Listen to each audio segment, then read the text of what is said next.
if you live in Sycamore or DeKalb, you've most likely been to the Egyptian theater, and you wouldn't be insane to say that the Egyptian theater is styled after what? Now, what is an Egyptian-styled building doing about 6,000 miles away from anything truly Egyptian? Well, first, we should get there.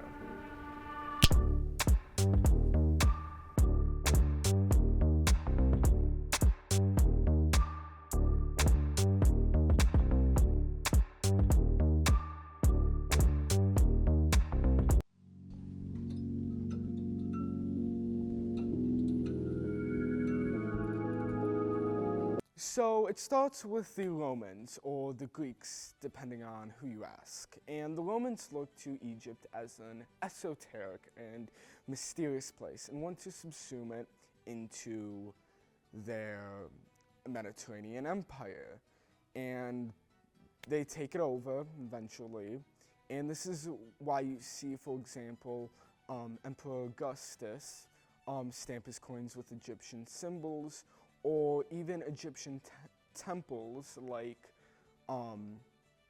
the Temple of Isis in Serapis at Campus Martius in Rome. So anyway, they fall. So anyway, after Rome's fall in the intervening Renaissance, there's again an uptick in interest in Egypt. And in 1798, the French foreign minister, one Talleyrand, he goes and makes a speech basically saying, okay, since it was a province of the Roman Republic,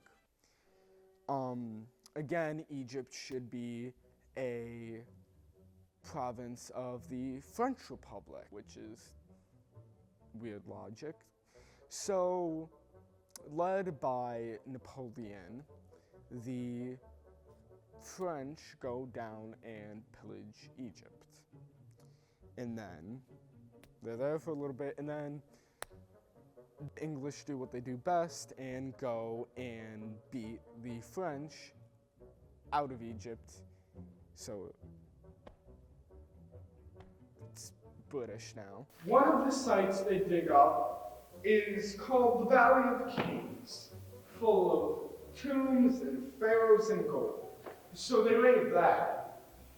And after they think that they've taken all of Egypt, this man, Howard Carter, thinks, oh, you know, at the bottom of the Valley of Kings, there's this staircase. I wonder what happens if I excavate it.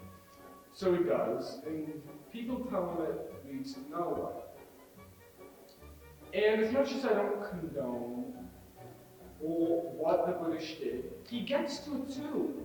He digs a little hole inside it and sees it's full of gold, it's untouched by time. And it's untouched by time. It's the tomb of the pharaoh Tutankhamun. And he sums it up best in his telegraph back to London. He says, at last have made wonderful At last have made wonderful discovery in Valley. A magnificent tomb with seals intact. We discovered the low wallet. Congratulations. Anyway, the world goes nuts, and this flaming craze eventually gets to America. And trust me, they have people who come and take from Egypt too. One of the things they take is their architectural style, which is how you get the Egyptian theater.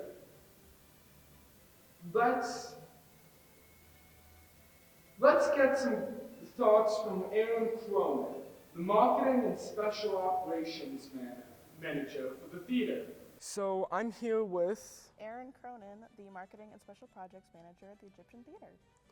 So, can you tell me about some of the history of this place? Yeah, so the Egyptian Theater was built in 1929 after the finding of King Tut's tomb in 1922, which really brought the Egyptomania into America. Across the nation, everyone was just so enthralled with this new discovery that Egyptian theming, Egyptian style just swept the nation. And by 1930, there were over 100 Egyptian theaters in the nation, and now we're one of 7 that remain. The rest are all west of the Rocky Mountains, so we're the only one out here that you're gonna be able to find. Can you tell me about the certain architectural stylings? Like what are parts of the building inspired by? So the way we classify it, which you won't be able to find at like a Home Depot, we're Art Deco Egyptian Revival. So it's Art Deco because that was the era that it was built in the first place. The 1920s was that big, extravagant, over-the-top theming with the Art Deco. And then we have Egyptian Revival. As you can see around us, there's the triangles, and we've got lotus blossoms and sunbursts and scarabs, which you see on the big glass as you come in. So those are all common Egyptian themes that you'll see. So it's that combination of Art Deco and Egyptian Revival. So I read on the website, it was certain parts inspired by a tomb. Can you tell me more about that? Yeah, so when you come in, it's kind of that cementy concrete, so that's supposed to be you're entering the Pharaoh's tomb. And then as you walk into the theater, you're kind of in the garden. So we've got the palm trees on the side with all the Egyptian sculptures, the pyramids, the Nile, and that's kind of, you enter the tomb and then you're entered into the rest of Egypt and you get to experience that atmospheric theater. So thank you. Have a good day. You too. This is a record of the spreading of a culture, the base human need to want to know, to be in a place you are not. This is Spartan Archives number 5, signing